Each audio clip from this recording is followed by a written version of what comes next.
What do you want? I beg your pardon, ma'am. I was looking for the widow Donelson. My mother isn't here. My name's Andrew Jackson, and I'm a friend of John Overton's. Oh. Well, John's told us about you. You're his new law partner. That's right, ma'am. John said there was an empty room in the cabin you rent him, so I rode out from Nashville to see if you'd consider taking me in, too. I didn't mean to peek, ma'am. Well, that's all right. You just startled me. Well, my mother won't be back until late this afternoon. She's gone into Nashville. There is an empty room. I've been staying at the Red Heifer Inn. If you knew how tired I was of the brawling and the greasy tables in that inn, I'd sure consider it an honor to join this family. But I'm not mistress of this station, Mr. Jackson.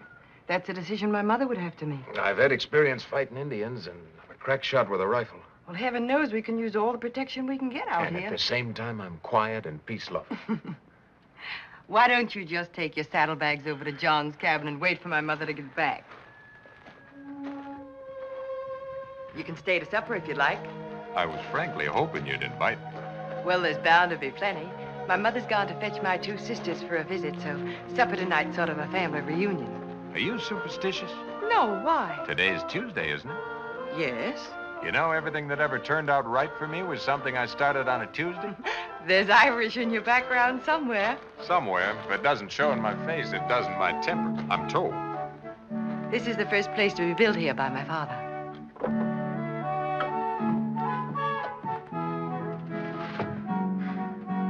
It's about the prettiest cabin I was ever in.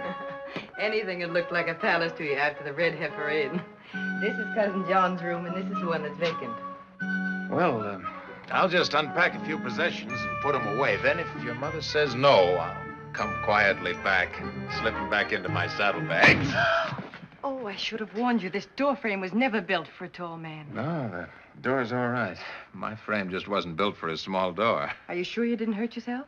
No damage to either headway. Well, you come over when you hear the bell.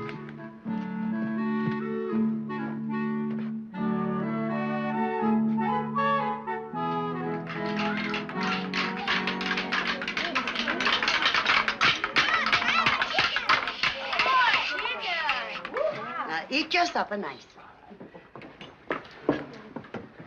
See that they eat slowly, Moll. I don't want any sick children here tonight. Yes, sir. Yeah, if you and Mary have any more children, I don't know where we'll put them. Well, you just better build a bigger cabin, Mother, because I plan to have a few dozen myself. The Donelson women usually do. Where's this guest, Rachel? He'll be coming over with Cousin John. Who is he, Rachel? His name's Jackson. He's John's new law partner. He rode out this afternoon to see if Mother had rent him the other room in John's cabin. What's he like? Oh, he's tall. He acts like a gentleman, and he's had experience fighting Indians. Indian fighters, they're usually quarrelsome men. Oh, no, he's peaceful and quiet. How could you tell that? He told me so. Well, I might as well warn you right now, Andrew, when you're not on time at Mother Donaldson's, you don't get fed. Too many mouths to feed tonight to wait, John. Well, has everybody met my new law partner? No, Mr. Jackson, this is my mother.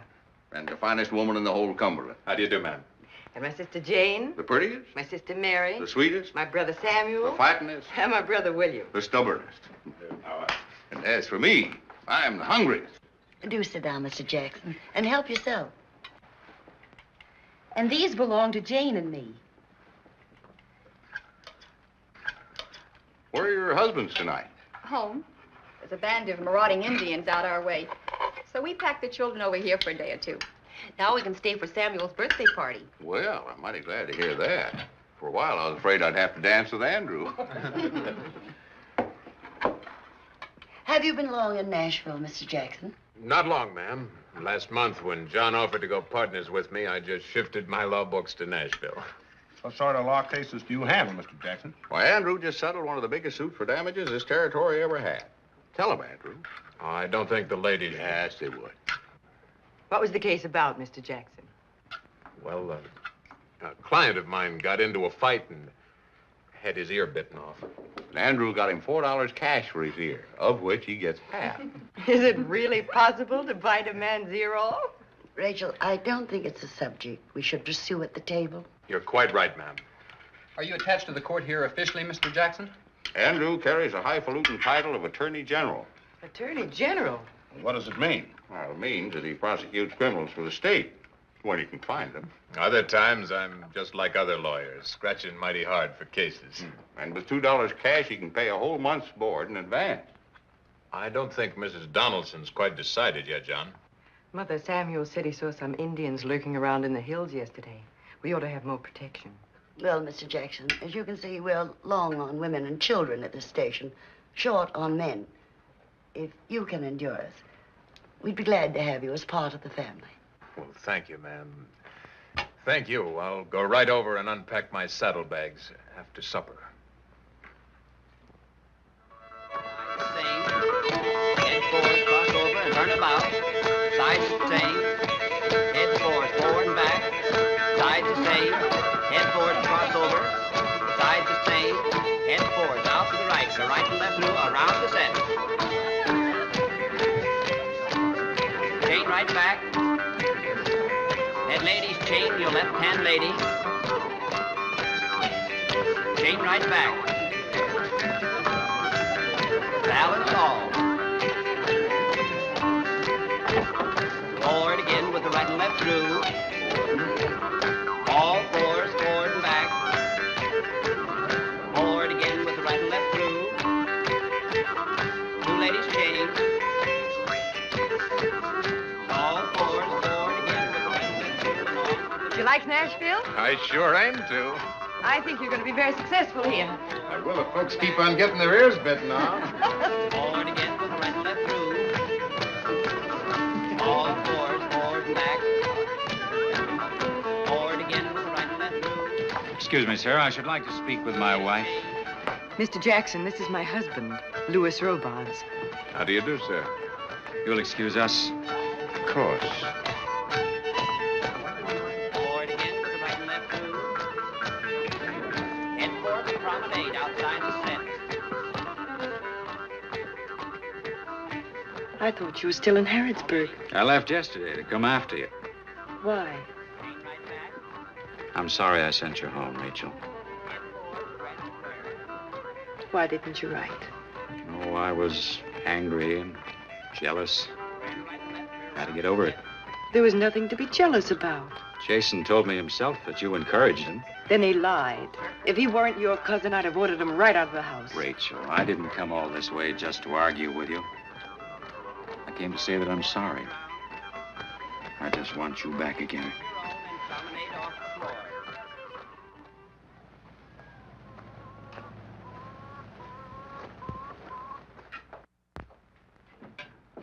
Morning, folks.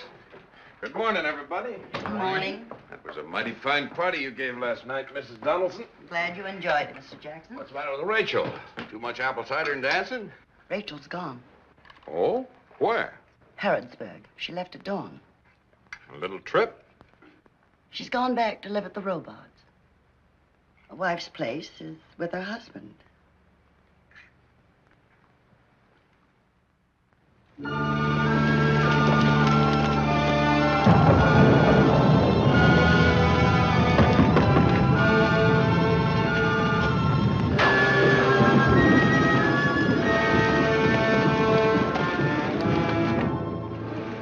Evening, man.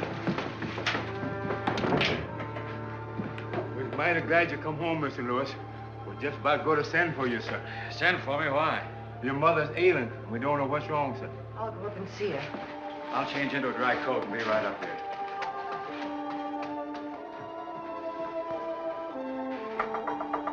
Come in.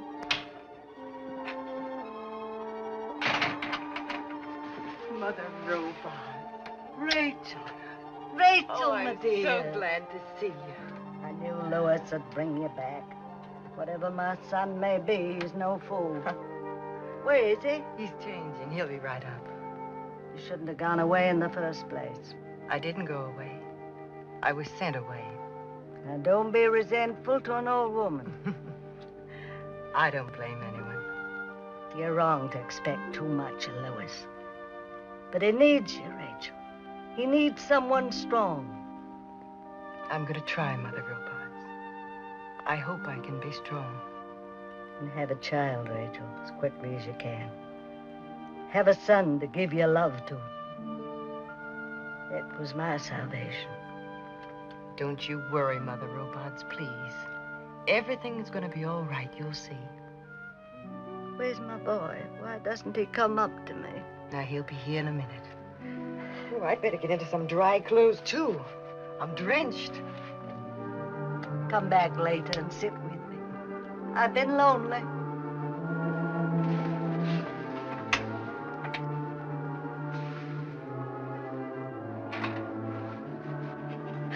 Go to your cabin and wait. If she find out, she'll make you sell me. She won't find out. Send you over to my cousin Jason's for a while.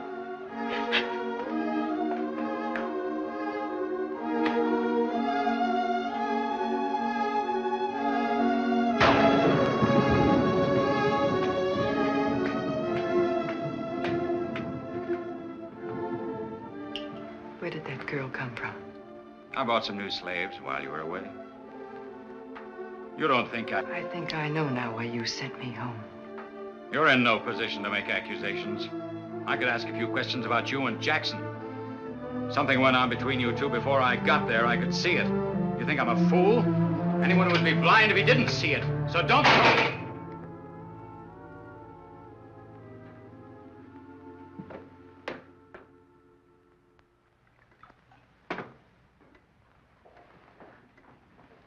I thought if you didn't mind, Jason, I'd send that new girl over to your place for a while.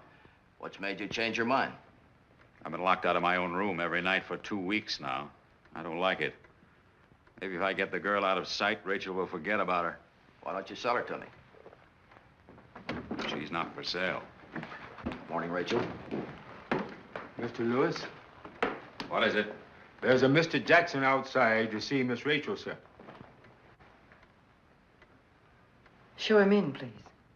Who's Jackson? One of my wife's admirers from Nashville. I would say this rather vindicates me. Good morning, Miss Rachel. Mighty good to see you again. Good morning, Mr. Jackson. How do you do, Mr. Robards? Well, Mr. Jackson. This is my cousin Jason. How do you do, sir? And what brings you to Harrodsburg, Mr. Jackson? Well, I thought you knew. My wife?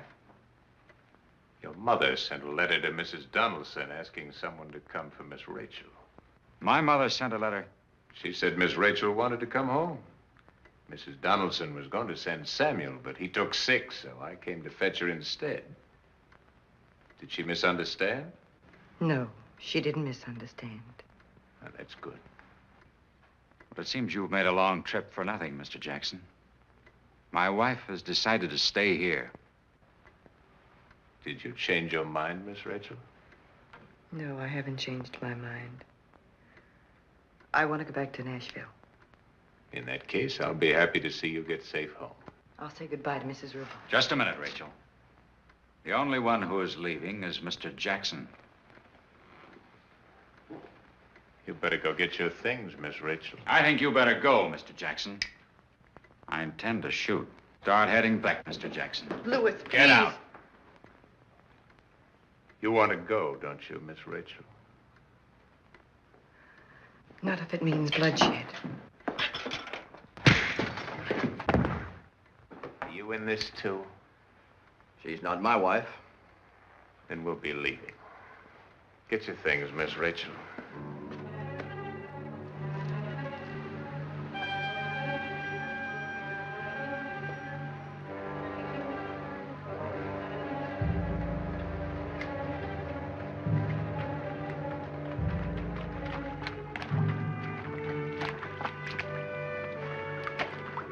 Lewis won't follow us. He was in no condition to give chase. Not Lewis I'm worried about.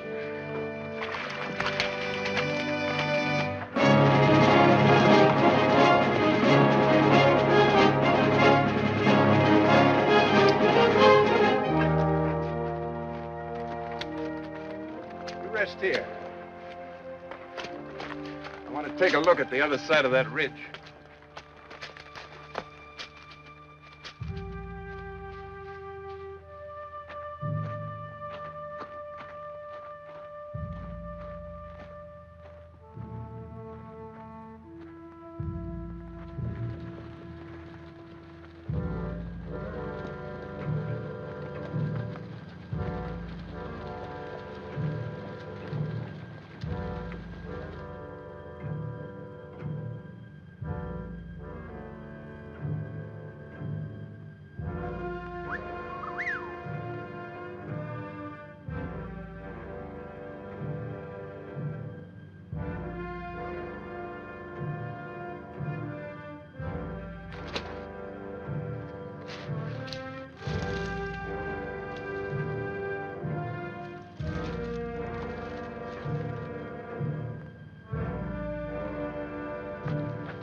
a band of Indians paralleling our trail, the other side of that ridge.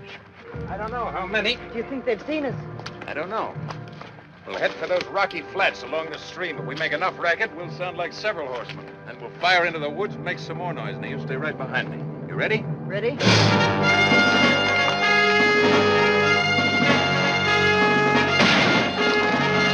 Three, you men, head up the stream. We'll take the hill. Split up, men! Come behind!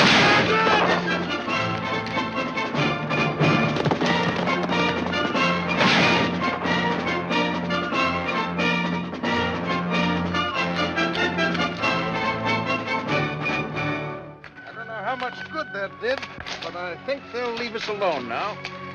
You were having a good time, weren't you? I like to graze danger.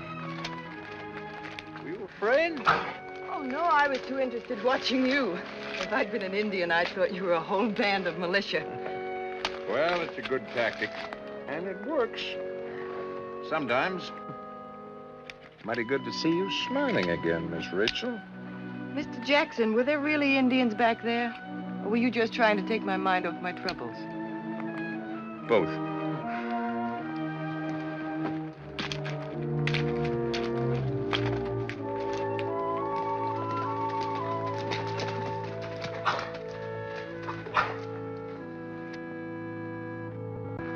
You tired? Some. There's an inn a little ways up this trail. I think we should put up for the night. If you think it best. In this moonlight, we'd be a pretty easy target. We better stop.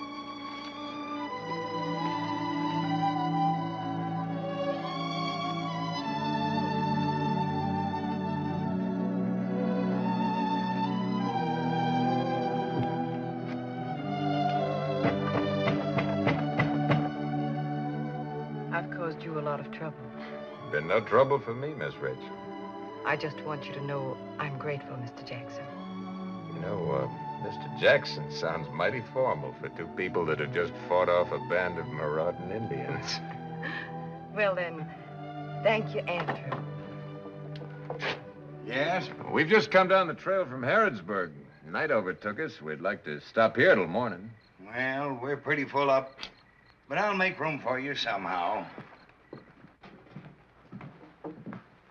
I'll take care of your horses a little later on. Man and wife? No. Drat. I was hoping you was. You'll have to sleep in the parlor then, miss. And as for you, sir, I'll have to put you in a bed with two other men at the top of the stairs. It's the best I can do for you. That's good enough. You'll find the sofa right comfortable, though. I'll get you a blanket. What time should we leave in the morning?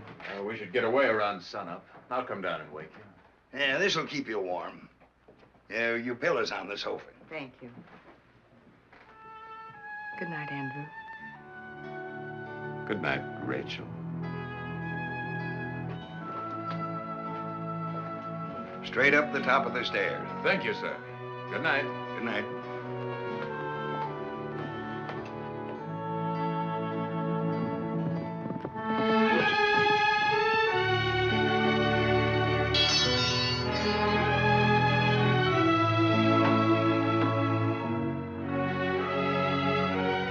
Home again with our scalps intact.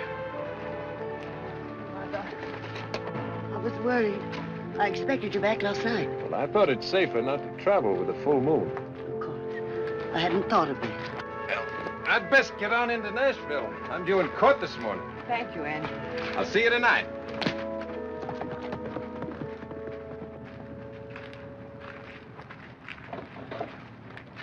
Oh, Mother, I do dislike coming back and being a burden on you again, but it was just... Never mind explaining, dear. Lewis is here. Here? He rode all night from Harrodsburg.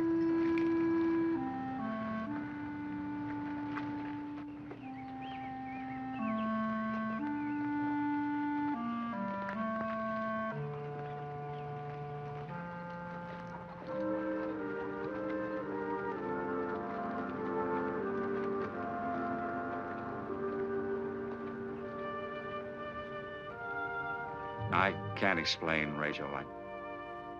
I can only say I'm sorry. I know I behaved badly and stupidly, but I love you. I want you to come back with me. I can't. I've lost all respect for you. I know I deserve that, but this won't ever happen again, Rachel. Believe me. I no longer love you, Louis. I don't believe that. I'm sorry, but it's true. And it is Jackson. No, it isn't, Mr. Jackson. It's just that I feel I could never trust you again. It isn't important what you feel. You're my wife. You've deserted me, and I've come to get you. Louis, I never intend to see you again. In this territory, a wife does what her husband tells her to do. I've got plenty of relations in Nashville, and I'll be back with them in the morning. If there's any shooting done between your relations and mine, you'll have only yourself to blame.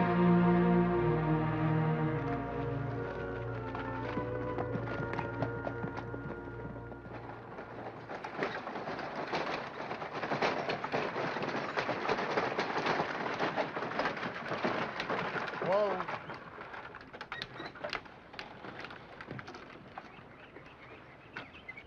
Colonel Stark! Well, if it isn't Miss Rachel and the widow Donelson. Oh, Peach Blossom. Bless my soul, we got visitors.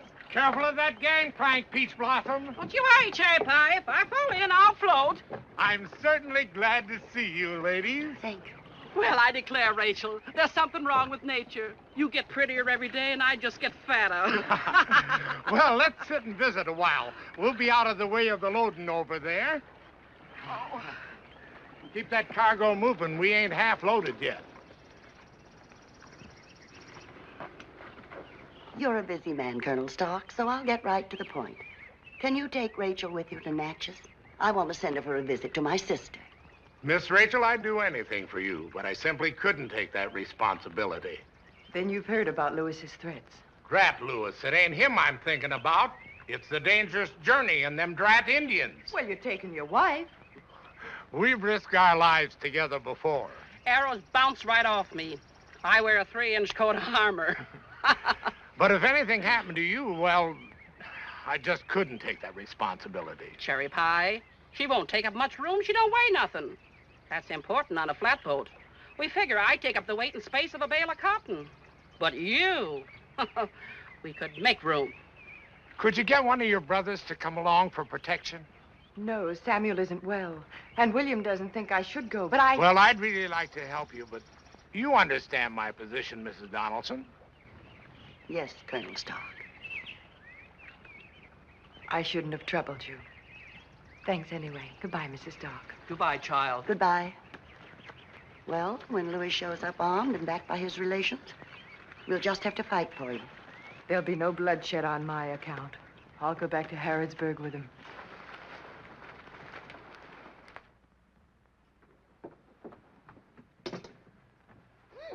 Rachel.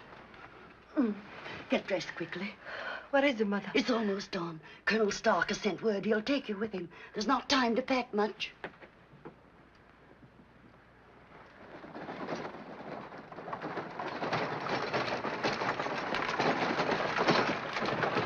I'd about given you up. We got here just about as soon as we could. Better get aboard in a hurry. We've been waiting to cast off as soon as you arrive. Goodbye, Mother. Get aboard, child, get aboard. Thank you, William. Remember, who runneth away and writeth trouble to pursue. Yes, William, the cautious. I'll remember.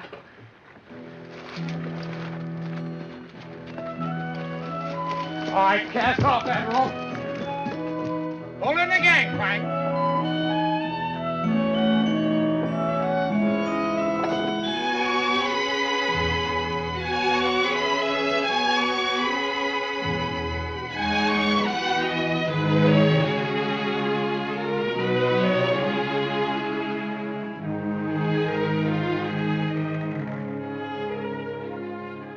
Morning, Miss Rachel. Did my mother ask you to make this trip? I like to travel. I asked you a simple question. You'll have to excuse me for the moment, Miss Rachel. I'm busy as a cat in a hot griddle. Welcome aboard, Rachel. Thank you, Mrs. Stark. Come along with me. I'll show you where we'll bunk. Aren't you lucky that nice Mr. Jackson happened to be going to Natchez, too? An amazing coincidence. I said the very same thing. We'll live in here, child. It's cramped, but it'll give us good privacy. I said the cherry pie when they built it, 'tain't big enough. You can't cuss a cat in it without getting fur in your mouth. Now, you rest up a bit.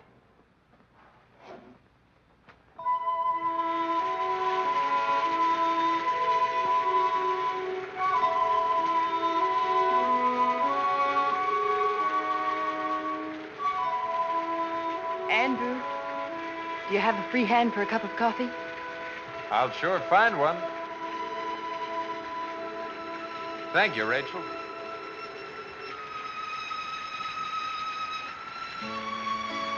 You better get back under cover before you catch your death. I want to apologize.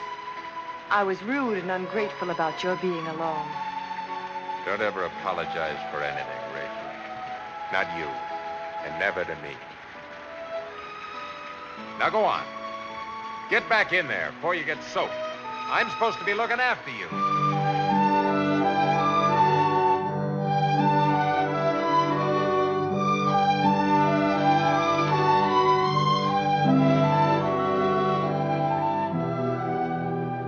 Seems kind of indecent hanging out such private garments before a bachelor, but we've got no choice. Oh, I think they know more about us than we give them credit for knowing. Colonel Stark brought me these in New Orleans. I just love them. So does he. Well, neither one of us has any secrets from the men folks now. Andy looks kind of moony over there by himself. Go talk to him for a spell, Rachel.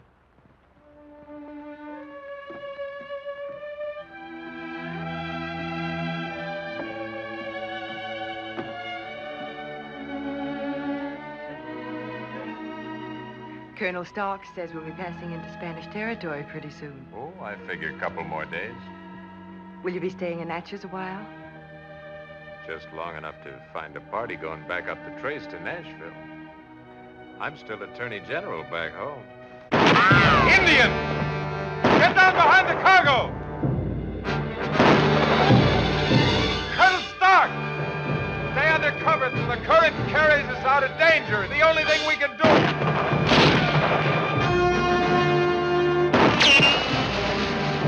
Shouldn't we fire back? Just a waste of ammunition.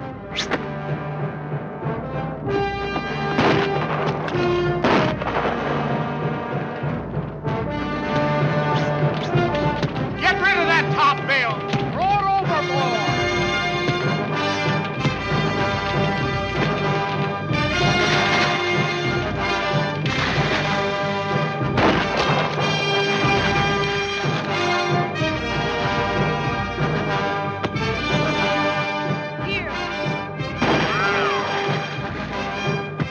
Stay down. We'll be out of range in a minute.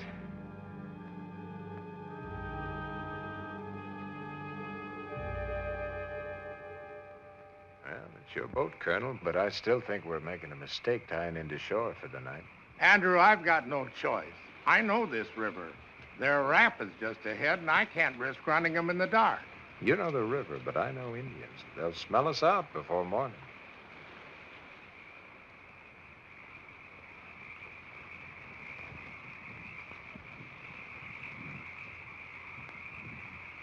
I'll throw you a stern line.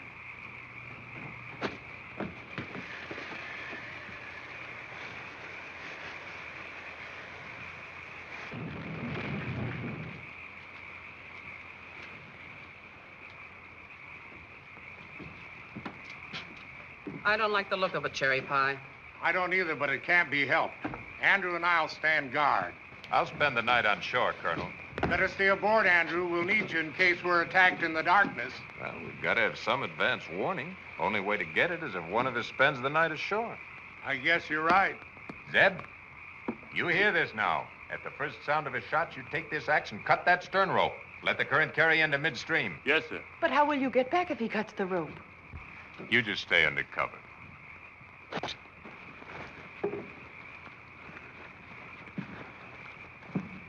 Come along, child. We might as well try to sleep. There's nothing we can do. I think I'll watch for a spell. Well, if I'm going to get scalped, I'd just as soon be asleep. I'll look out from the top of the cabin. You get to the stern. Yes, sir.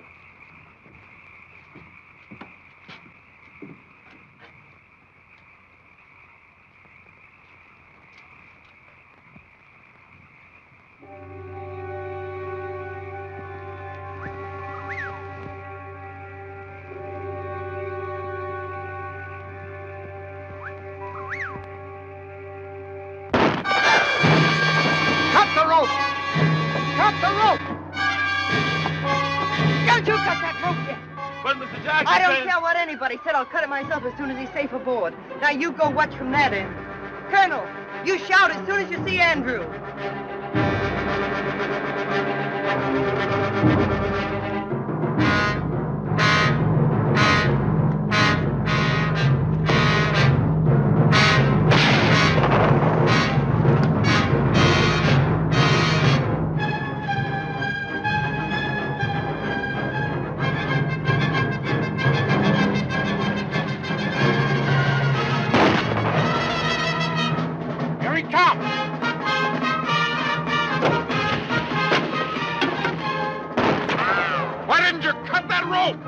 Yell at him, son. Rachel wouldn't let us.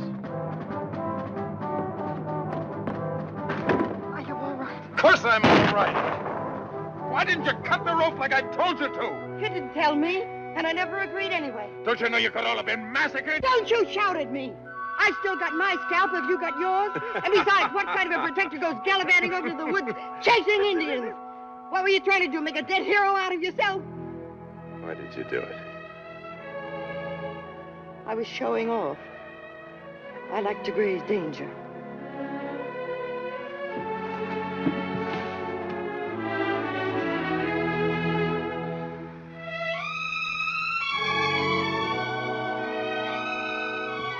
Let go of my hands.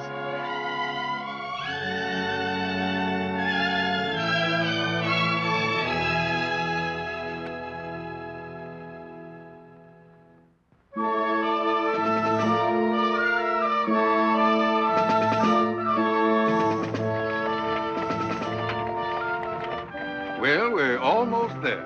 We're planning a party for you next Tuesday, my dear. We've invited practically everybody in this territory. But, Aunt Sarah, I can't possibly make myself a dress by then. I'm sure that one of your cousin's dresses will fit you perfectly, Rachel. And we look about the same size, Mr. Jackson. Would you mind? I sure wouldn't. I can't think of anything I'd rather do than stand at the head of a beautiful staircase in a lovely gown and just float down.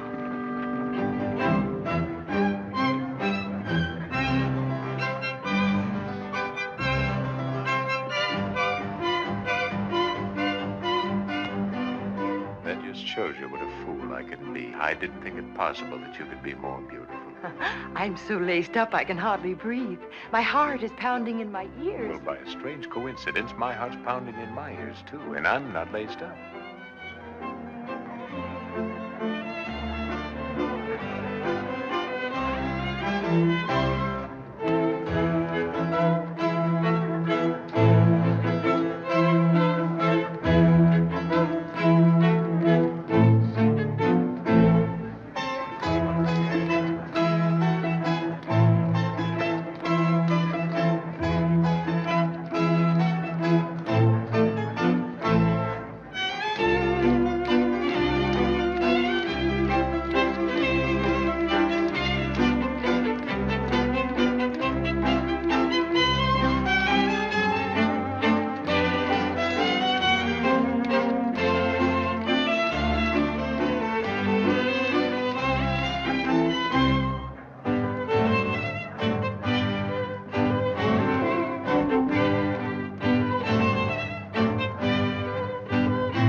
Staggered through that a sight better than I thought I could.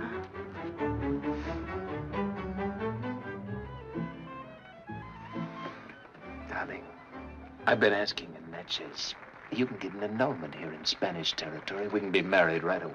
Then we could go home together. No, we couldn't go home. Why not? Well, we wouldn't be legally married any place but here. We could never go back? Darling, this is a beautiful territory. What would be the matter with spending the rest of our lives here? Andrew, I don't want you to have to give up anything for me. What would I be giving up that means anything to me? I couldn't be happy any place in the world without you. We could build a good life for ourselves here. Marrying here would only be a way of getting around the law. Our love is right and good. Our marriage must be right and good, too, from the first instant. I don't want it to imprison you or cost you anything. Rachel, it has to be here and not at all. Maybe if you went back and talked to Mother Robard, she'd get Louis to petition for divorce. It never set you free. But we must try. Go back and talk to Mother Robards, Andrew. I know she'll do anything she can to help me. And then if there's no other way, I'll marry you here. I'll do anything you ask me to.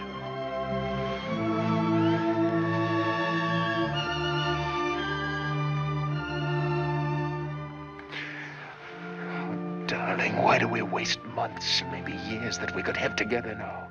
We just decided to wait. You decided. And you agreed. I said I'd go back. I didn't say I wanted to, or even that I thought it was best. Rachel, I'm not a fickle man. I've never loved before, and I'll never love again. But things can happen. Let's be together now while we can. Andrew, I still have a husband. I can't... All right. Maybe I'll be back in 2 months, or maybe 2 years, or maybe not at all. But if that risk will make you happy, I'll try and make you happy. Maybe you prefer not to come back at all.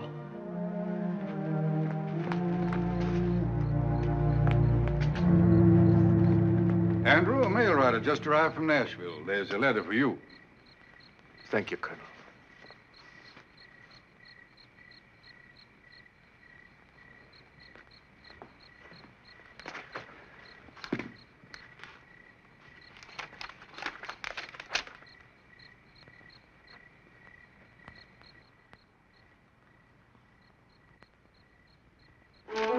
Rachel!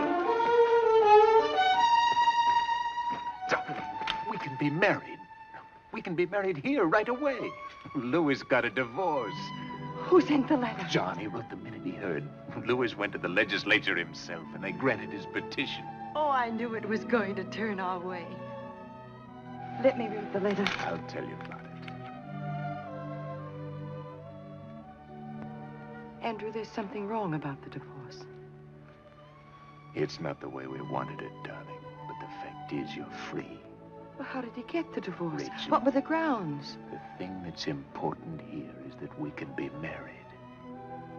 Andrew, what were the grounds? He accuses you of adultery.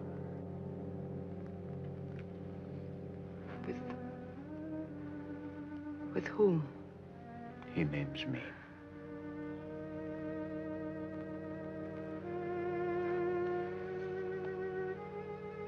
Darling, try to think only of what this means to us. You're a man. I don't think you can understand what this means to me. I think I can. It means that I'm marked for life.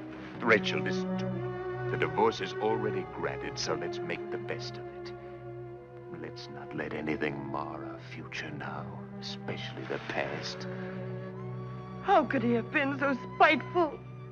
Darling, don't be unhappy now, please.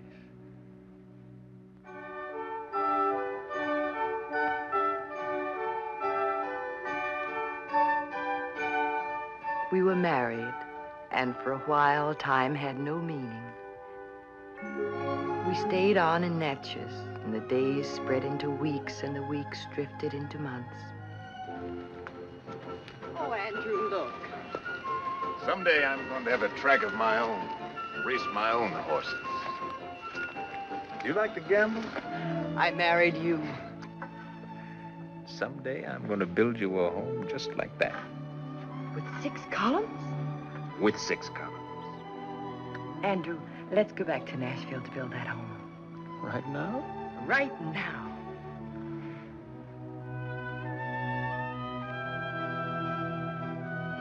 So we came home to Tennessee. Andrew bought a place for me. Not a big place at first. Land was getting high, almost 10 cents an acre, which was about all he had to his name. But Andrew kept his word. He'd promised me a house with 6 columns. Well, it had 6 columns, sort of. Anything else you want, Miss Rachel? No, thank you, Ma. Good night, Ma. Good night.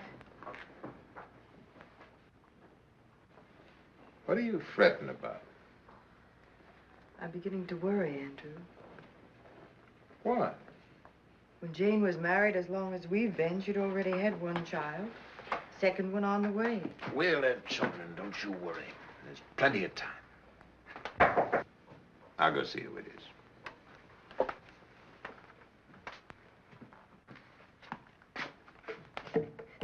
Sorry to trouble you this time of night, Andrew. Come in, John. Evening, John. Evening, Rachel. If it's trouble that's on your trail, you've come to the right place for support. I'm afraid it's not me, but you the trouble's headed for. I came to warn you before you heard about it from someone else. What's this all about, John? Could I speak to you alone, Andrew? If you think you're going to break bad news to Andrew alone, John Overton, you'd better change your mind in a hurry. All right, then. Lewis never got any divorce from Rachel.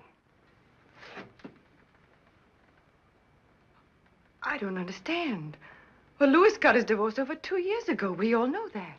He petitioned the legislature. All they granted him was the right to sue. Then Andrew and I aren't married. John, everybody was wrong. Papers. The papers were wrong. And if Lewis knew about our mistake, he took his sweet time before he did anything. Did anything? What has he done now? He sued last week for divorce. It was granted. There was no question of grounds this time.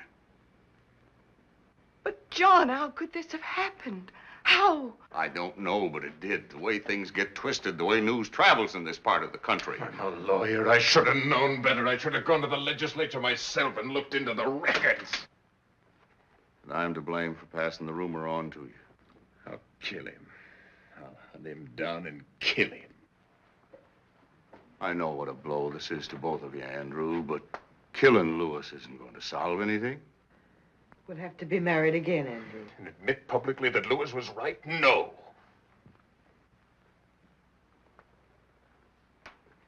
Well, I'll go on back to Nashville. You two talk it over tonight. I'll be in our office when you want me. Good night, Rachel.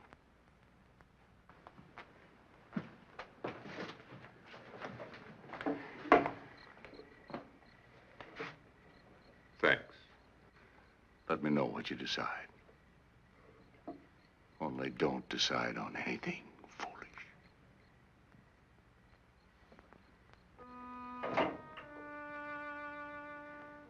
We'll have to be married again.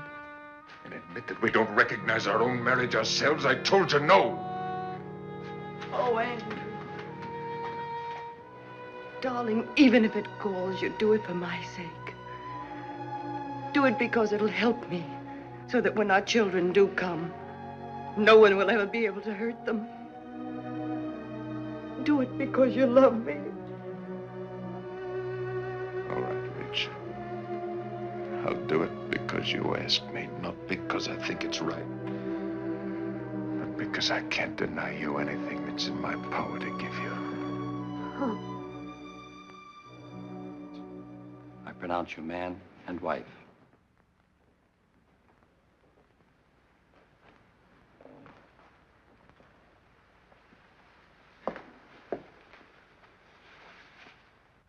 Now, Jane and I have fixed a cake. Come along, Rachel. You're going to have to cut it. Andrew thinks we ought to go home right away, Mother. You simply can't. Andrew, is that any expression for a bridegroom to wear? I'm sorry, Mother Donelson. Come along.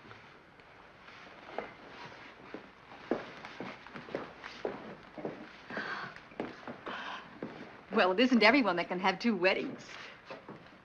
I mean, Your mother? It seems to me William could have got here whether he approved or not. Oh, I didn't really expect he'd be here. He never thought I should have married Andrew in the first place. Well, he can go hang as far as I'm concerned.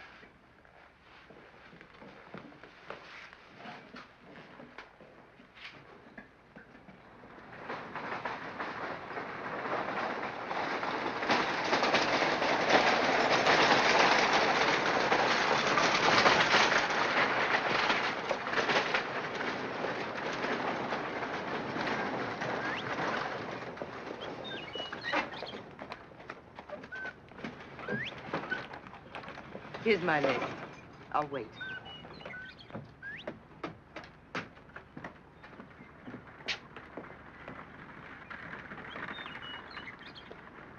Good afternoon, Mrs. Ferris.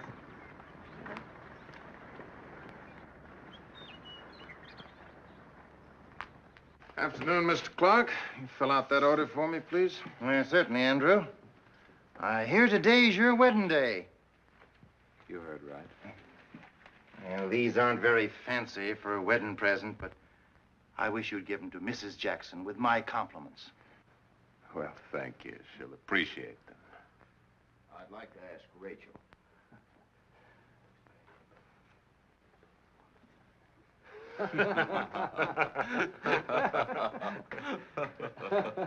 Look out, Jason. Which one of you mentioned my wife's name? I did. What did you say? Sure you'd like to hear. What did you say? I said I wonder whose bed Rachel be putting her moccasins under next.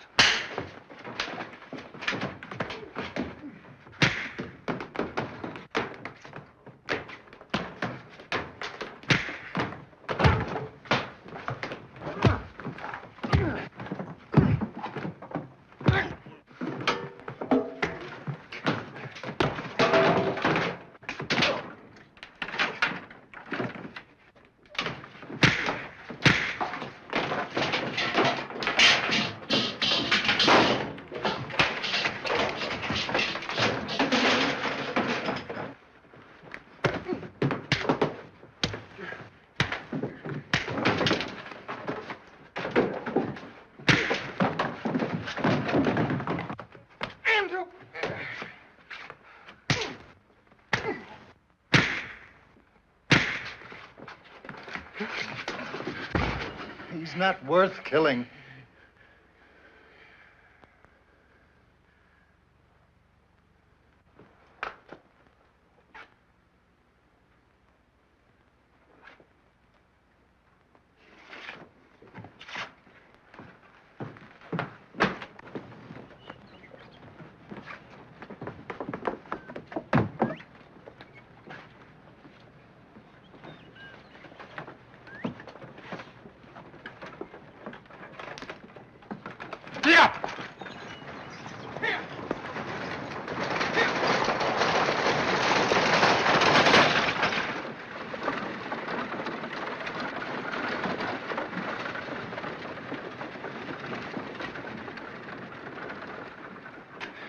I've got no right to sulk and be mean.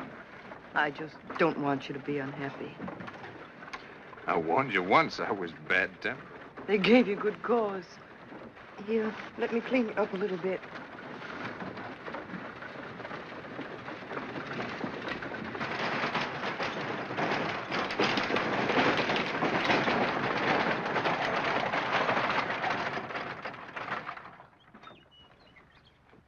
What's happened, Mr. Crothers? We found him here a few minutes ago. The Creeks must have ambushed him and taken his horse.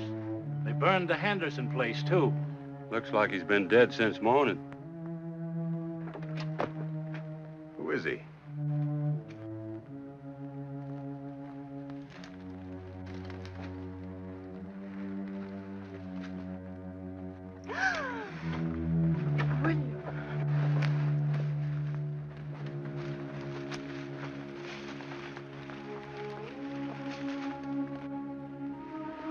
William. William. He stopped at my place this morning. Said he was going to his sister's wedding. Andrew. He was on his way to be with us. We'd best all meet in Nashville tonight. Tell everybody it looks like the Creeks are aiming to wipe us out for good this time.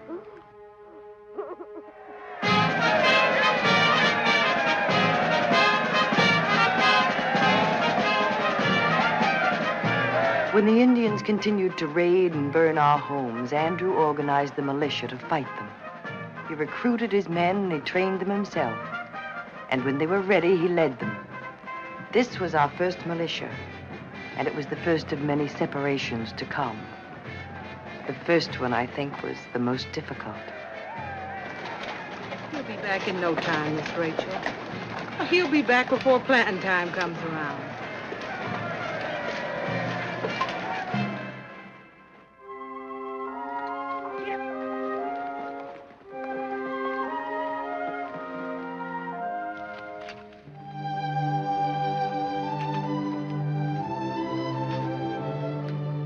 If I was young, which I ain't, and if I had any brains, which I ain't, I sure wouldn't marry no soldier. Andrew wasn't a soldier when I married him. And when he married you, you sure wasn't no workhorse neither.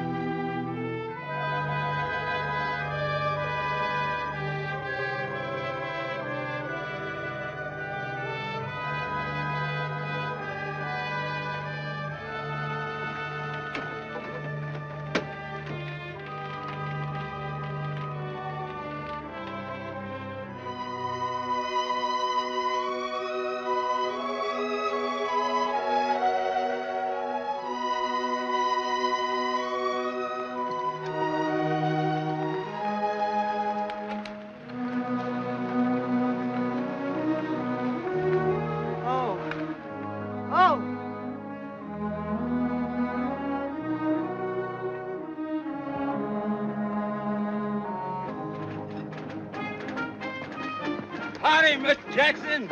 Jacob, well, what are you doing back? Heading home. The Indian War's over. Looks like you made yourself a hero, Miss Jackson. Where's Andrew? He's coming up the road. Oh! We licked them good and proper, and Andy signed a treaty with the Creeks, and from now on, Don't you want to hear about the war?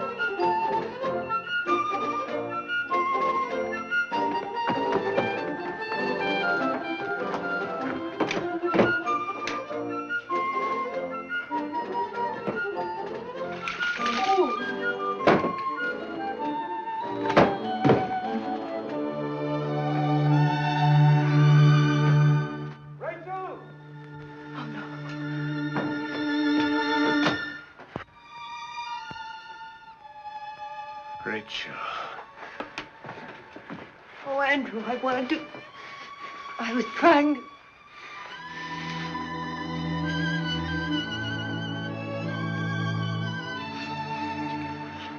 Darling. You're so thin. I lost a few pounds. Are you all right? Hard as nails. Oh, Andrew.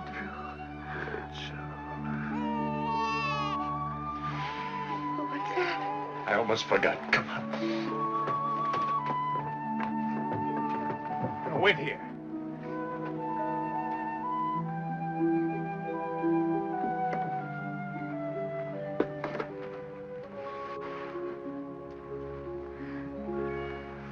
It's a baby.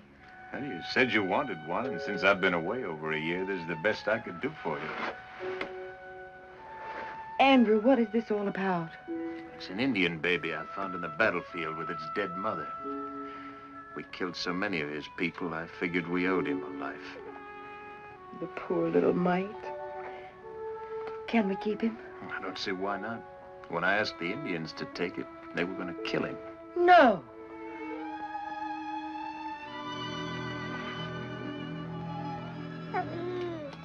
How helpless and dear.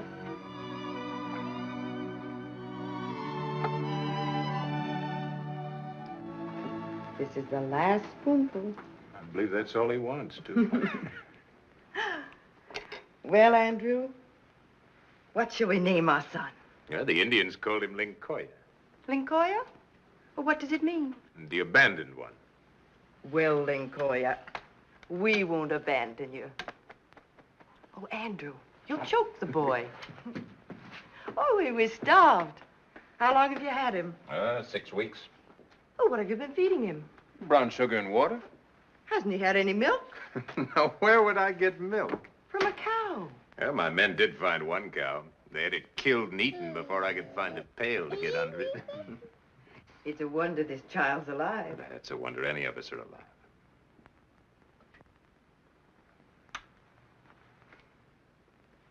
Well, come on, young fella. It's time your mother put you to bed.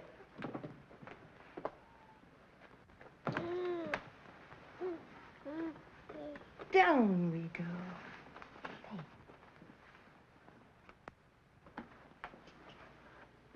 Moll and I have almost finished planting the spring crops. You'll find the place has shown a good profit while you're away. Too bad you got the crops in. Too bad. Well, why? Well, somebody else will reap the harvest. It won't belong to us. Now, who will it belong to if not to us? Yeah, the crops, the land, the house don't belong to us right now. Rachel, I had to sell everything we own. Sold our home? Right over our heads. Oh, Andrew. Well, darling, our troops needed food and ammunition. I had to buy it for them. And the contractors wanted cash.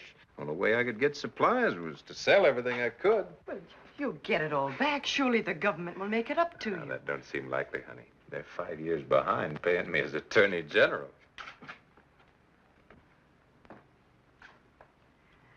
Well, at least we don't owe anyone anything. I wish that was true.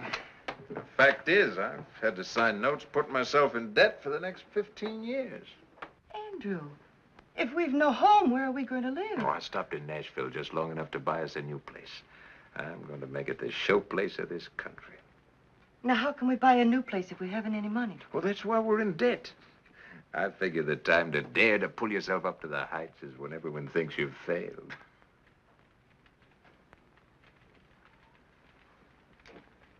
I do you a great injustice, Andrew. Once in a while, I worry about the future.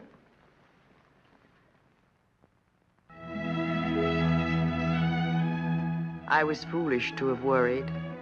Andrew built the house he promised me, and we named it the Hermitage. Oh, it was mighty fine. There was only one thing wrong.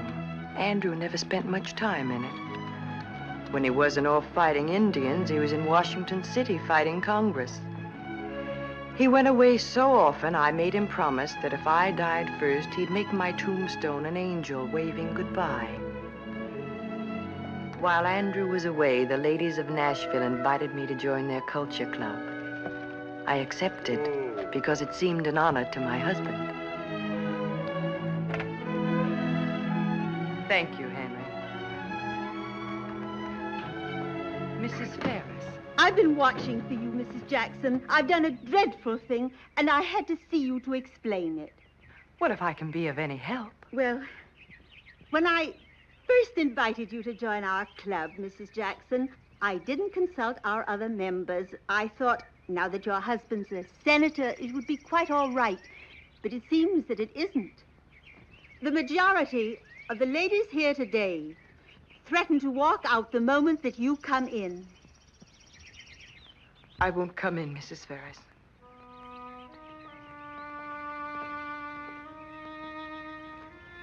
It seemed that people just wouldn't forget. I made up my mind then never to risk humiliation again. I'd stay at the Hermitage and make our home what we'd always wanted it to be, a safe retreat from the world. Oh, Miss Rachel. Ma, what is it? You was away. We sent for the doctor as soon as we could. What happened? Lincoya.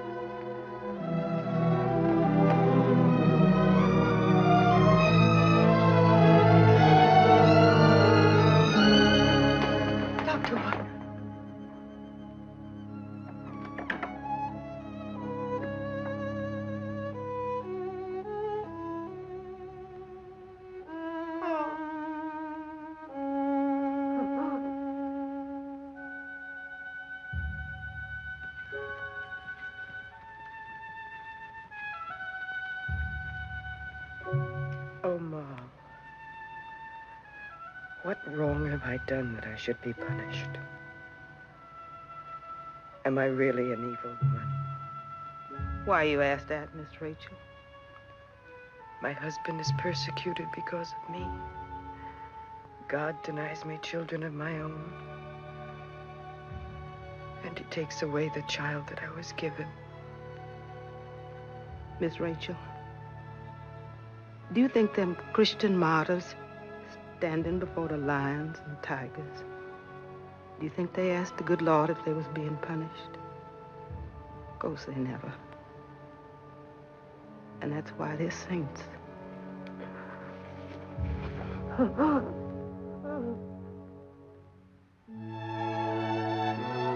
Andrew finally came home, and I invited some of his friends to the Hermitage to celebrate the occasion. The men accepted. The wives still refused our hospitality. Well, I may be too old to meet you on foot, Captain, but I'll contrive to do so on horseback. Are you gentlemen going to desert me all evening? Do forgive us, Mr. Jackson. You're either talking politics or racing. Which is it? Now, you don't talk politics. You argue them. It's racing. Andrew just agreed to run his horse against Greyhound next Tuesday. Well, I think it's only fair to warn you, Captain Irwin, that Tuesday's my husband's lucky day. It is only fair to warn you, Mr. Jackson. My son-in-law is a fine horseman. All the better. We have a wager and a race, Mr. Jackson. We have, sir. May I claim my husband, gentlemen? I haven't had him back long. Why, of course. And how much have you bet this time? 5,000. 5,000? Should I bet more? We haven't got $5,000. You know that. No one else knows it. And what if we lose? My note is good. No one would refuse it. Andrew, sometimes I think politics have taught you to be devious. I didn't have to be taught. I come from a long line of horse traders. Good night, Andrew. It's good to have you home again. Well, thank you, Ted. Good night, Rachel. Good night, John. Good night, Andrew. Good night, John. You tired? Some. Yeah, if you don't mind, I think I'm going to have another pipe before going out. Well, I'll sit with you. There's nothing I'd like better. Well, I think our little party was a complete success. I haven't been so contented in over a year. You know, I'm getting mighty tired of life in Washington City. I'm happiest here at the Hermitage with you, my old friends. Well, did I say something funny? No, my love. It's just that I forgot to tell you. One night while you were gone and I was very lonely, I tried to smoke your pipe. Did you like it? It nearly strangled me. Well, you didn't go about it right. Here, I'll teach you. Oh, no, well, Molla'd be scandalized. She won't see you, now try it. Well? Now, don't swallow smoke at first. Take short puffs till you get used to it.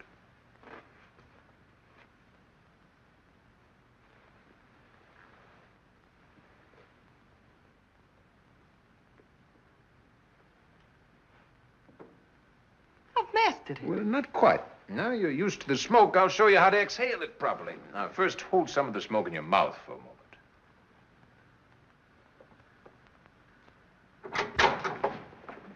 Is there anything else I can do for you, Miss Rachel?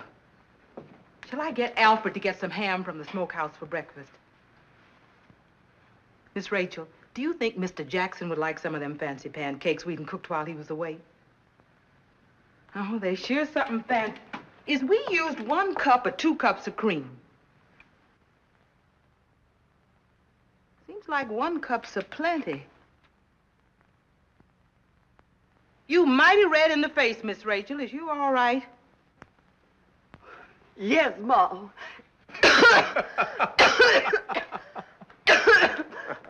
Oh, Andrew.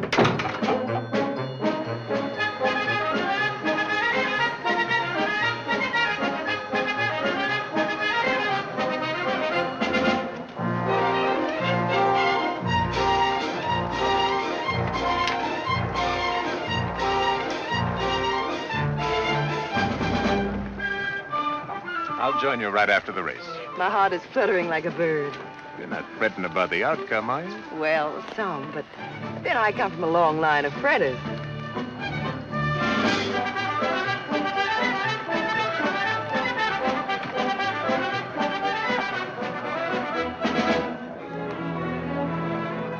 Mrs. Jackson. Good afternoon, Captain. Quite a few people have shown up. There seems to be unusual interest in this race. So it seems. I hear most of the betting is on greyhound. Oh?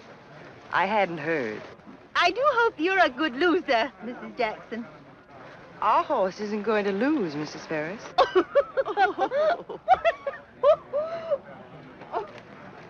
I'll bet you my carriage and horses against yours.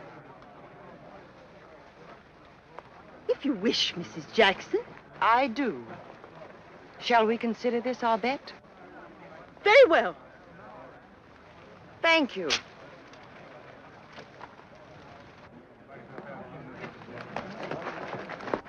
You sure ran to go, Mr. Jackson. We'll take the lead and hold it all the way.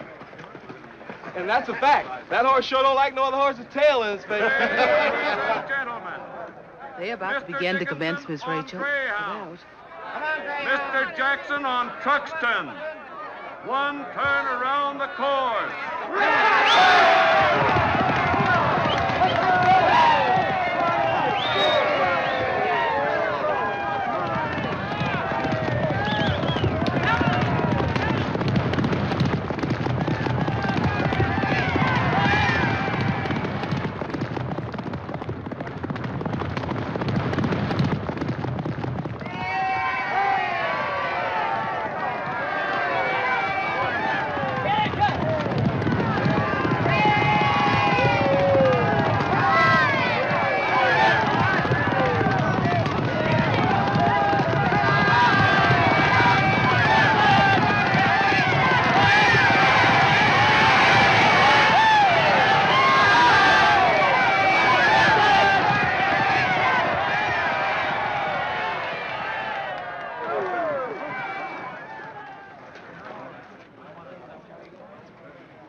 I'll have the carriage delivered to you in the morning, Mrs. Jackson. Oh, no, I made this bet in anger. I ask you not to hold me to it, Mrs. Ferris. Please. Thank you. I must go congratulate Andrew.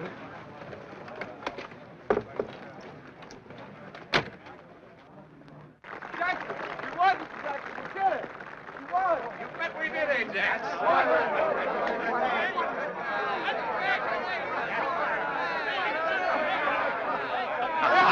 We won. I was never so excited in my life. Didn't I tell you I had the fastest horse in this territory? Mr. Jackson, I shall have to give you my note. Is that acceptable to you? I should have expected you to accept mine. Thank you, sir. Devious man, Pardon my me, boy. husband. Andy! Excuse me. Andy, congratulations. It was a good race. Race? I didn't see it. What in thunderation are you congratulating me for? Why, hasn't anyone told you? That I won? I was on the horse. Oh, I mean the appointment. Haven't you heard? The militia. You're married to a general, Rachel. Governor Blunt signed the appointment this morning at the State House. This is just about the best Tuesday we've ever had. Did you hear? Andy's been appointed to head the state militia. Excellent choice, in my opinion. Andrew's been a fine attorney general, a good congressman, and as a soldier. No one can question his daring. No one. He's famous for a daring exploit. He captured another man's wife. Andrew, would you take me to the carriage, please? Excuse us, gentlemen.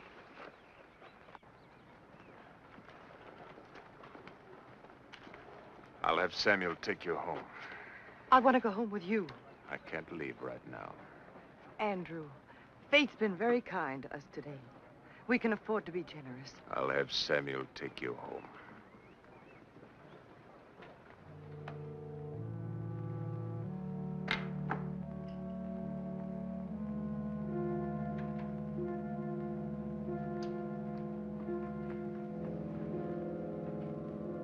I had to challenge him, Rachel. Why? He gave me no choice. Your courage and your reputation don't require you to duel. If I ignore him now, it will only goad him to greater insults the next time. Let him make his foolish charges. I can bear his insults. The men under my command in the militia expect courage from their leader. If I don't have their respect, I might as well resign. Andrew, is it your honor or mine that you're fighting for? If it's mine, then the decision should be mine. There is no difference. It's an excuse to murder. That may well be. He's a far better shot than I am. And if he kills you, am I better off a widow whose name has been defended? Rachel, I've already challenged him. I can't withdraw. You're a lawyer. You're breaking the law. You know it's illegal to duel here. We're going over the line into Kentucky.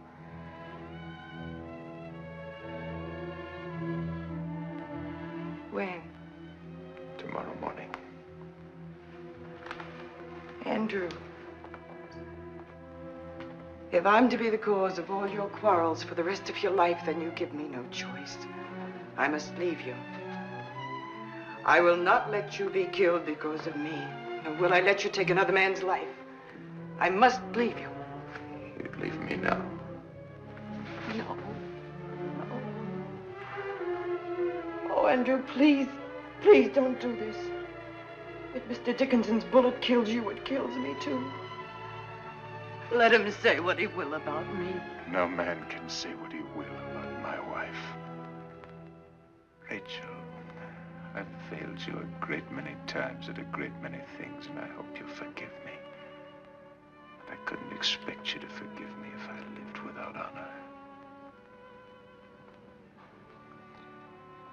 Now let's go to bed.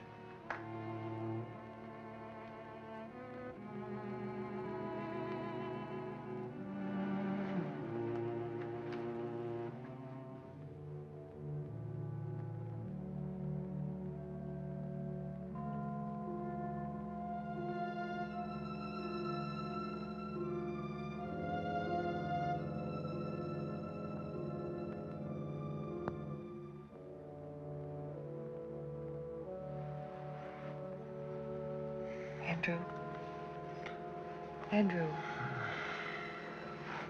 Darling, you wanted to be wakened by 4. It's almost 4.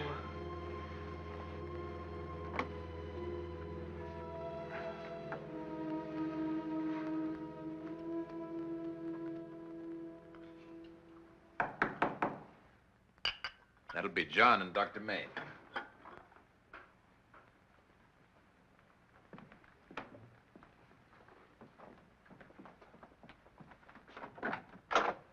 Ready, Andrew?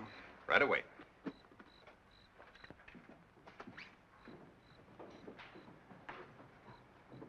Be careful. I'll be careful. Come home to me as quickly as you can.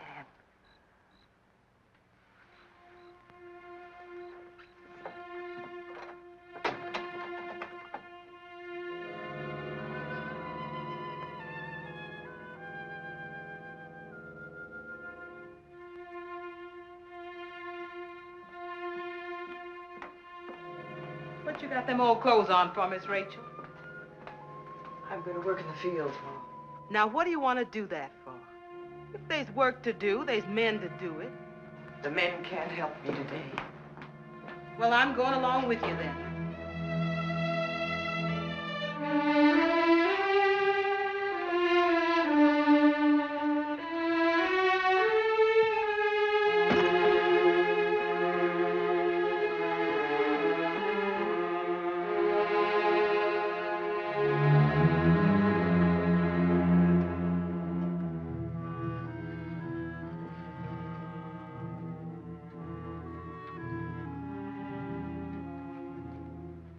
Go to bed, Miss Rachel. Please go to bed. No. When we finish this, we'll find something else to do. He ain't hurt. I just know he ain't. If he were all right, he'd have been home by sundown. Don't cry, honey.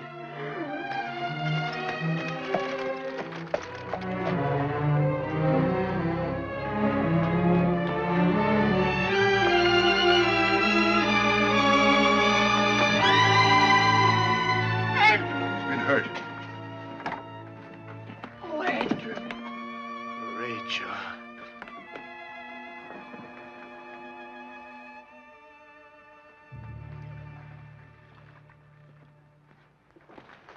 How bad is it? The ball racked his breastbone, broke his ribs. I tried to get him to stay at the tavern, but he insisted it was more important to get back to you. This should have been attended to at once. Dickinson wasn't bragging. His aim was perfect. He shot me exactly where he supposed my heart was beating. Keep talking, Andrew. But you know how loosely that frock coat fits me? Well, standing sidewise as we did it, billowed out in front of me. I never thought it'd do any good in this world to wear fancy clothes. But it saved my life by half an inch. You'll be all right. But I still can't understand how Andrew could have stood up and fired with a bullet so near his heart. How is Mr. Dickinson? He's dead. Oh, Andrew, what can we do? Why won't people leave us alone? Rachel, I promise you, I'll lift you so high no one will dare whisper a word against you for the rest of our lives. Trust me, please.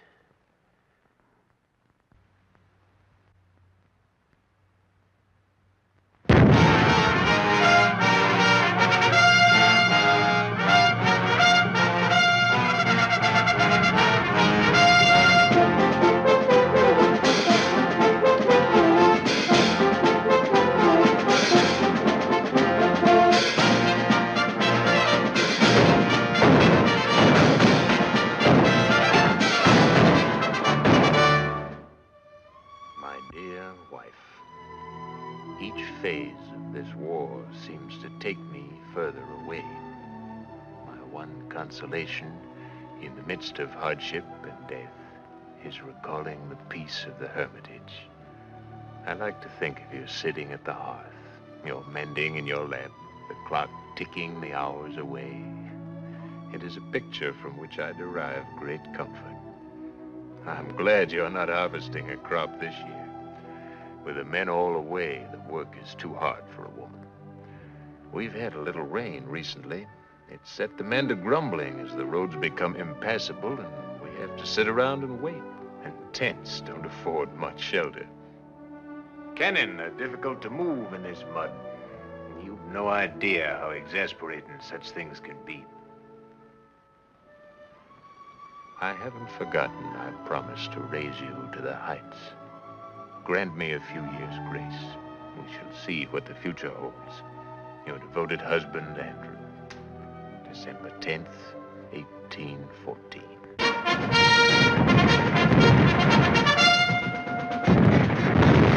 Andrew's letters never failed me, even when they were written in despair and defeat. Then, at New Orleans, he gave his country one of the greatest victories in our history. When the early morning fog lifted, 3,000 of the enemy lay dead and wounded. Andrew lost only 8 of his own men. No one could have been prouder of him than I was. He came home again, and we had a year or so together. But I knew that Andrew was never destined to be peaceful for long.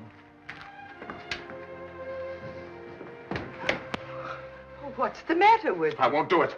He has no right to ask me. I've served my country enough for one man. Who has no right to ask you what, Andrew? I'm a soldier, not a politician, and I've had enough soldiering. Will you stand still long enough to tell me what you're talking about? The governor wants me to return to the Senate. Well, I'm not going to do it. If he wants a man in Washington City, let him go himself. I have no intention of ever leaving the Hermitage again. Now, there's no use arguing with me. My mind is made up.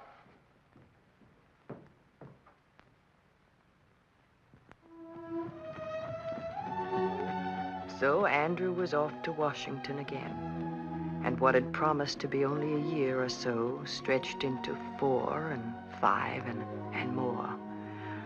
I can't remember now. October 6th, 1825.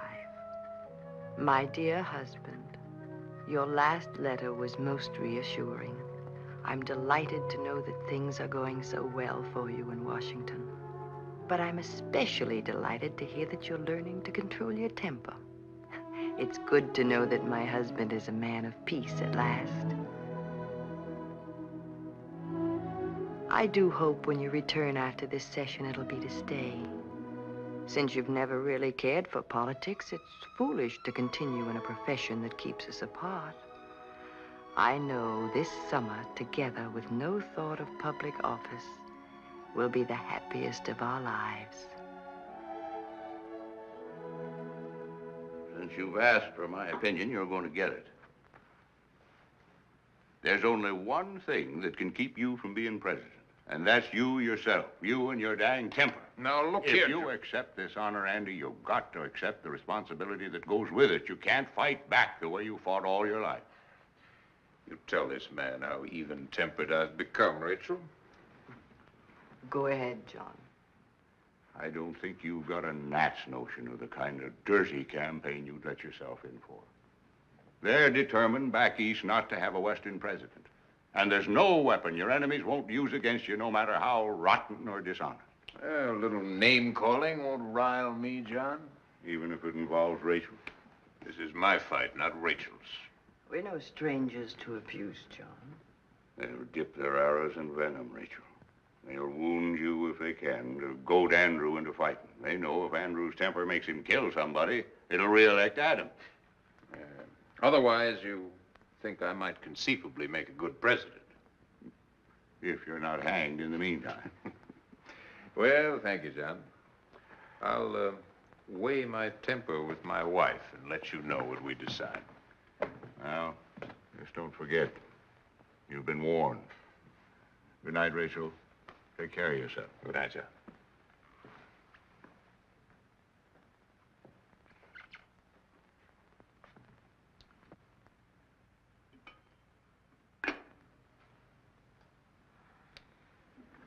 How would you like to be First Lady? How would you like to be president? Why don't you figure on going into Nashville? As soon as you're feeling better, order yourself an inauguration dress. What'll I do with an inauguration dress if you're not elected? Isn't it a little late in life to stop gambling with me? Here's something I had made for you, just in case you decided to run. It goes in the back of your watch to remind you not to lose your temper. What do you think of that? In case you don't recognize it, it's me. That's just about the nicest present you could have thought of. I wanted to surprise you. But I'm afraid I'm the one who got the surprise when I saw that portrait. I've always thought of myself as I was when we first met. I don't need any artist to help jog my memory. Unfortunately, the poor artist couldn't paint me from your memory. He had to paint me as he saw me. Well, it's a fine present, Rachel. I thank you.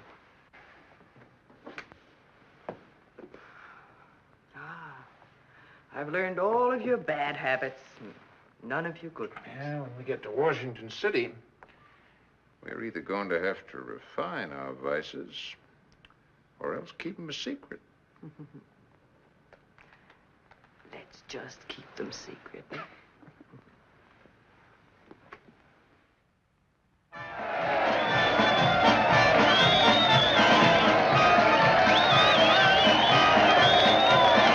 You got no business coming into town without telling Mr. Jackson. You ain't well, and you know it, and I know it, and he knows it. Oh, stop your grumbling, Molly. They aren't going to frighten me off. I want to hear my husband speak. He ain't gonna say nothing you ain't heard before and won't hear again.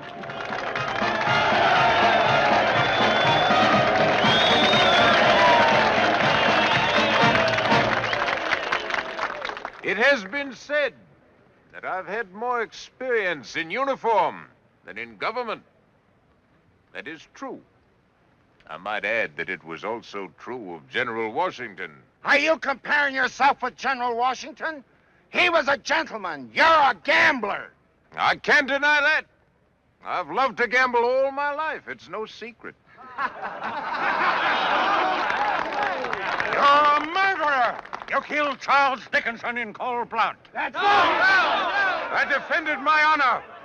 He was killed in a fair duel. You stole another man's wife. I stole no man's wife. We don't want an adulterer as president, do we? No! And we don't want a prostitute as first lady.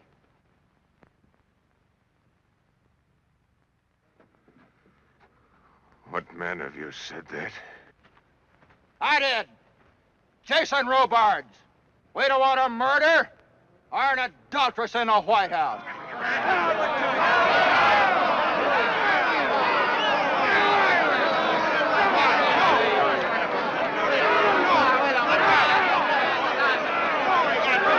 Don't be a fool, Andrew. You're playing right into their hands. Miss Rachel! Adams can write, Jackson can fight, Rachel can smoke, and all play fight. Adams will win, to Andy's chagrin. Rachel will pay the wages of sin. Adams can write, Jackson can fight, Rachel can smoke, and all play fight. Adams will win, to Andy's chagrin. Rachel will pay the wages of sin.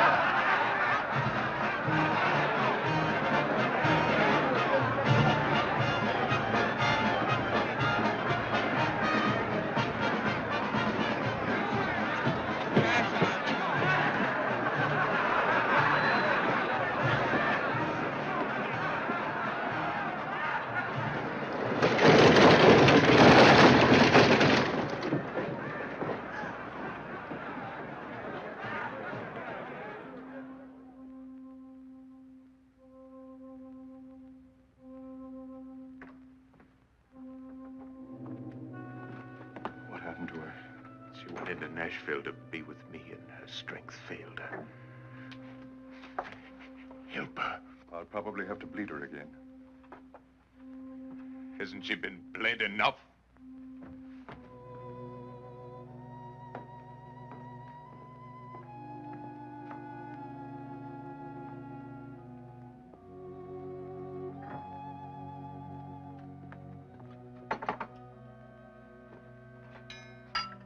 Is there any word yet?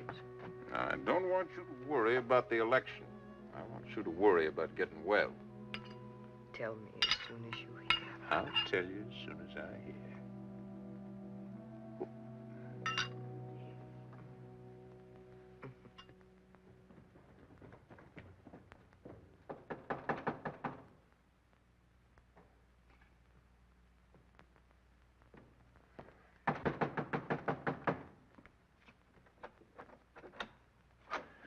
Has anyone been out to tell you yet? We got word on the tally. You've been elected. Did you hear that, Andy? You've been elected.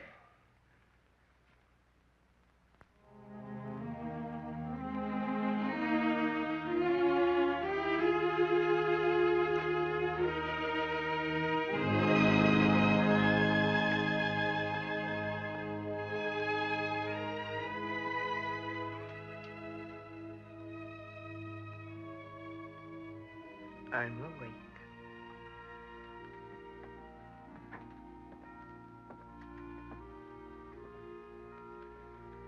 We're going to Washington City. It's definite. Samuel and John came by to tell me just now. You're the first lady.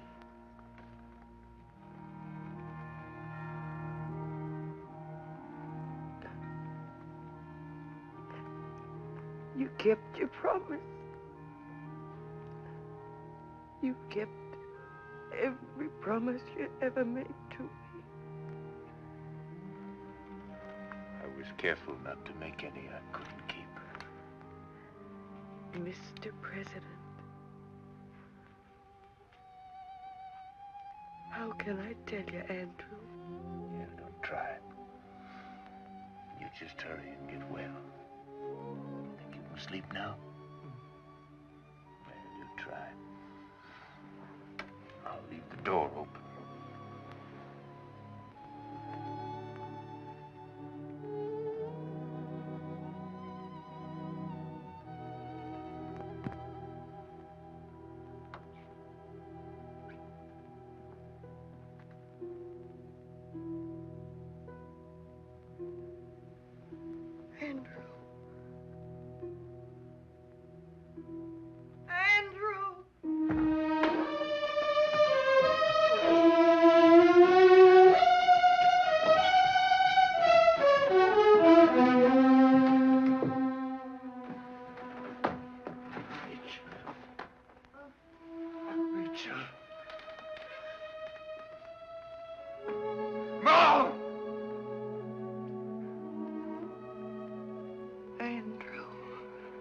Rachel. I want to tell you. I'm glad I never left you.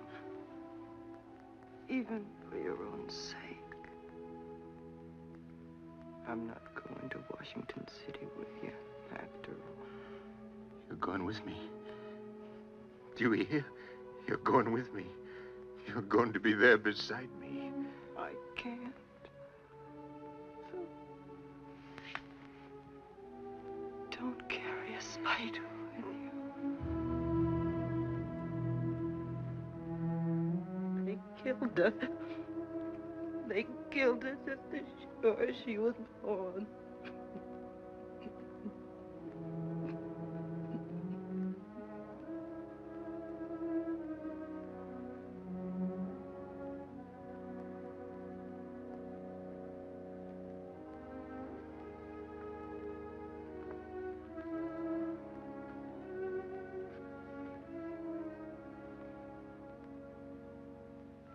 Presence of this gentle soul, I can and do forgive mine enemies. But those vile wretches who slandered her must look to God for mercy.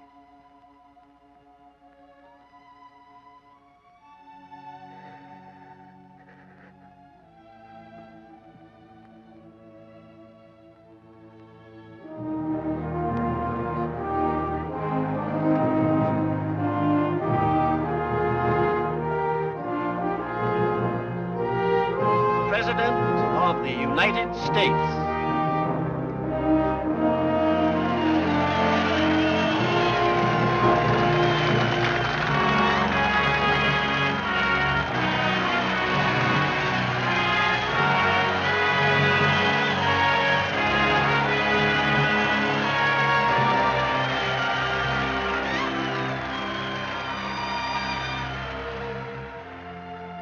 Well, here we are, Rachel. Look at them. Some of those good people feel sorry for me. More fools they ain't. They don't know what memories I've brought with me. They can't see the way you looked that first day we met, when our whole lives lay ahead of us. I remember the way the wind blew your hair back, sitting there in the prow of that old riverboat, and the look of trust that was always there when there was danger to face. What a vision you were at the top of those stairs. And the way you looked with Lincoln, crowding his poor little life into a few short years. And the way you always ran to me when I came home again. The way you ran to me. Why, I've enough memories to sustain me all the days of my life.